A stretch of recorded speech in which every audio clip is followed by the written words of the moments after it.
Saludos cordiales, señores estudiantes, deseo que se encuentren muy bien en unión de sus familiares y les motivo pues a que su espíritu no desmaye en estos momentos tan críticos. Al contrario, debemos mostrar fortaleza, no perder la esperanza, debemos tener una actitud positiva, ¿sí?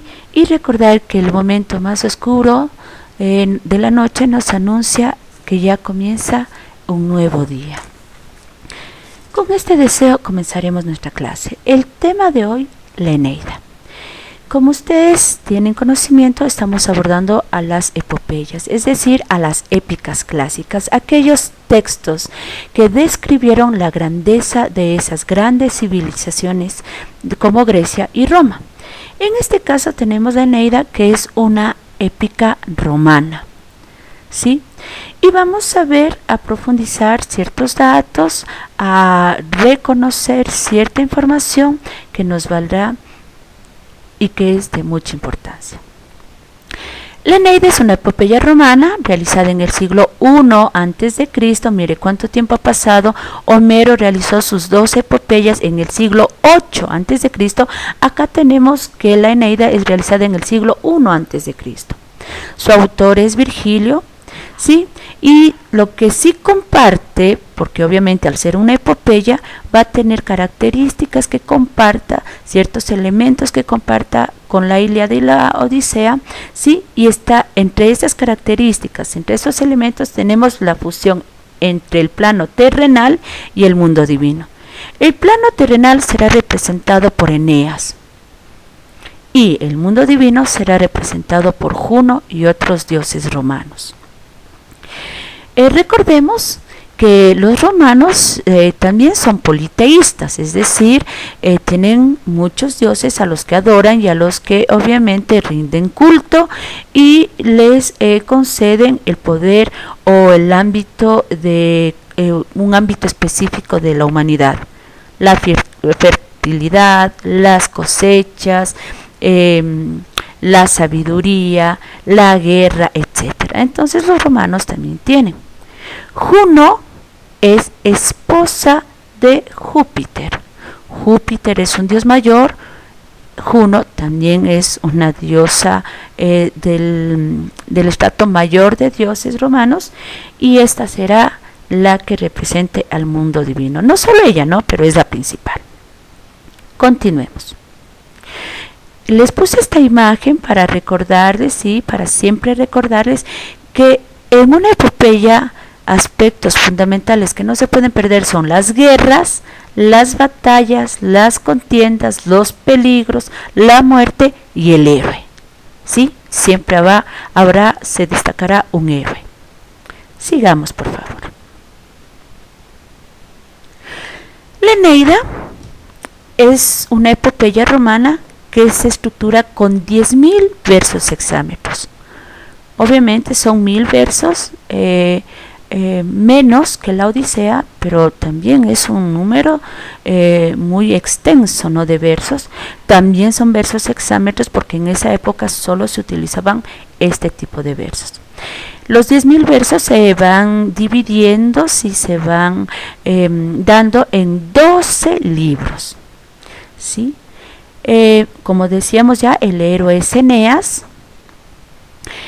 Este texto es solicitado por el emperador romano Augusto a Virgilio, ¿sí? Para esta época ya la grandiosidad, la gloria de Roma ha crecido, ¿sí? Son grandes conquistadores, su territorio es amplio, ¿sí? Han llegado a recorrer muchos territorios, a conquistar muchos pueblos. Por tanto, la grandeza de este pueblo romano hay que darlo a conocer. ¿Y cómo se puede dar a conocer si no es por el medio de esta obra, la Eneida? Sí, por tanto, el emperador romano solicita a Virgilio que realice una obra. Y como es en el siglo I, Virgilio fusionará a las 2 epopeyas de Homero, a las 2 epopeyas griegas, y dará a conocer la Eneida. ¿sí? Les digo que fusionará, ¿por qué? Porque ya voy a relatarles los datos más importantes de esta historia, ¿sí? Y van a ver cómo hay sucesos que se asimilan bastante con la Ilíada y con la Odisea. Por tanto, entonces es así, ¿no? Homero realiza en el siglo VIII estas epopeyas, la Ilíada y la Odisea, y hasta el siglo I, pues hay un recorrido muy largo donde éstas pasaron de generación en generación y no solo se quedaron ya en los territorios griegos, sino también fueron difundidos de manera oral a otros territorios. Y pues Virgilio escuchó estos, sí, llegó a tener conocimiento de estos y realiza o toma como base a estas dos Ilíadas de Homero. Comienza con la huida de Eneas, ¿sí?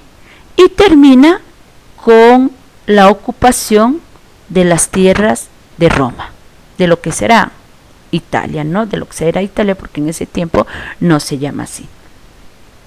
Entonces, vamos a concretarnos en esta parte. Desde el libro 1 hasta el libro 6 justamente cuentan los viajes de Eneas, tal y cual lo hizo Odiseo. Un viaje lleno de sufrimiento, un viaje lleno de muerte, un viaje lleno de sufrimientos y demás. Y obviamente su consigna final es llegar a la tierra que muy pronto ocupará, ¿sí? Que será la futura Roma, ¿sí? Y que ocupará lo mismo que sucedió con Odiseo cuando él llega a Ítaca. Y como ustedes pueden ver aquí, tenemos, ¿no?, la conquista, la batalla.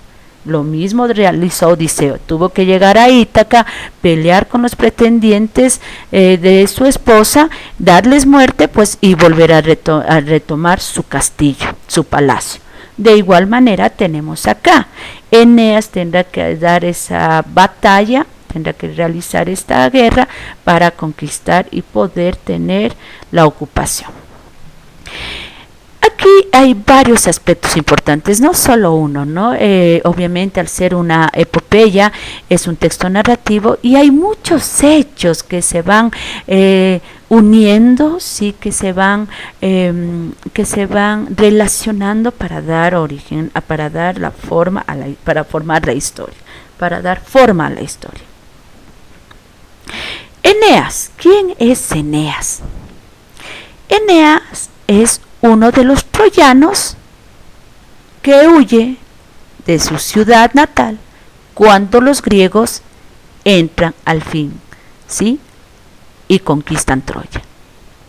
La Ilíada nos hablaba justamente de la muerte de Héctor, qué pasa con Aquiles y demás. Pero la Odisea, que es la segunda parte, digamos así, la segunda epopeya de Homero, nos explica cómo al gran Odiseo se le ocurre hacer un caballo, colocar un caballo hueco, no de madera, colocar hombres adentro y dar como ofrenda a los troyanos.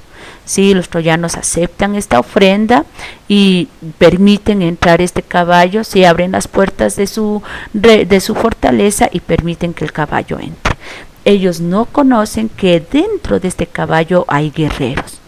En el momento, al llegar la noche, en ese momento en donde ya hubo la festividad por el triunfo y demás, sí, la gente duerme y los griegos que están dentro del caballo descienden del caballo, salen del caballo, sí, y abren las puertas para que el resto del ejército entre.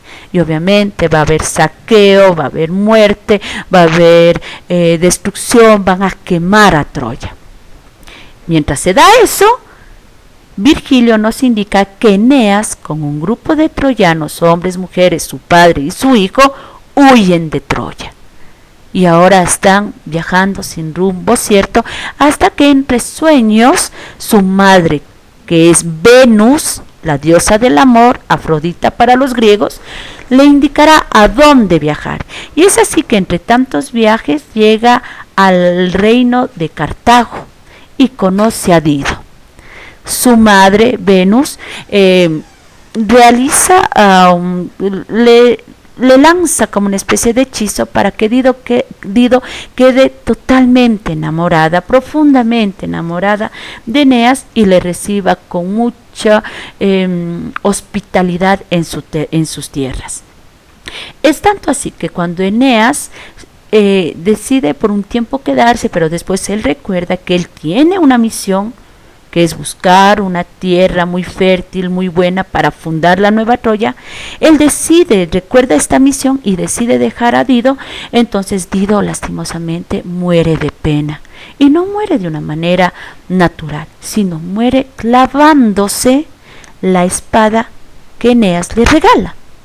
Si Eneas le da, obviamente por su hospitalidad, él le regala una espada muy laboriosa, muy hermosa, y ella se mata, se suicida con esta espada. Y es así que de nuevo estarán de tumbo en tumbo, yendo de un lugar a otro, peleando. Por ejemplo, pelean con las Tracias, pelean, sí, llegan a Creta, tienen asimismo que pelear con, hay un personaje ahí, Turno, sí, Turno se llama, un personaje muy importante de la obra, peleará con él, sí, y justamente al fin ganará el derecho de ocupar las tierras, sí, que se llaman Lacio. Sí, Lacio es justamente el último lugar al que llegará, peleará, se dará la guerra para conquistar, y obviamente será ahí Roma, lo que nosotros conocemos hoy por Italia. Este no es un transcurso, no es un viaje placentero, al contrario, como les acabo de ir detallando, es un viaje lleno de tribulaciones, de muerte, de dolor, de guerra, y la diosa Juno será la que intervenga para que suceda todo esto. Juno odia a Eneas, ¿sí? Juno odia a Eneas, odia a los troyanos desde un principio, ¿no? Entonces Eneas, al ser un troyano, lo odiará y no quiere que él cumpla su misión, entonces le pondrá muchos obstáculos. También hay que rescatar justamente esta parte de Dido. Hay una similitud grande de lo que fue Calipso y Odiseo. Recuerden, Calipso era una ninfa que se enamora de Odiseo y le mantiene en su isla por casi 7 años. Lo mismo pasa con Dido.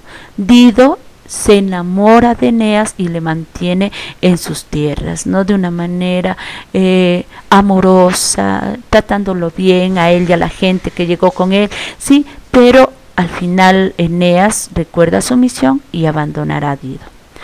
Jóvenes, esto es lo que les puedo indicar de esta gran obra. De nuevo, miren, muchas características y elementos que son muy similares a la Ilíada y a la Odisea y que comparten por ser epopeyas. Algo también que les invito a hacer a ustedes justamente en la tarea, en el refuerzo que tienen, es a investigar los personajes de la Eneida. No solamente Eneas, ¿no? Sino como que es Dido, quién era Turno, ¿sí? No sé, investigar también quién es Vulcano, sí, porque no solamente obviamente está esta diosa Juno, sino hay Vulcano. ¿Quién es Vulcano? ¿Qué pasa con estos personajes? Sí, y a caracterizarlas un poquito más para reconocer. Por esta vez le voy a dejar el tema ahí, porque en la próxima clase ya veremos una comparación de las 3 epopeyas: la Ilíada, la Odisea, que son griegas, y la Eneida, que es romana. Agradezco mucho por su atención. Espero que este video, que es muy concreto, haya llegado hacia ustedes, ustedes lo hayan logrado asimilar, ¿sí? Y nos estaremos viendo en una próxima clase.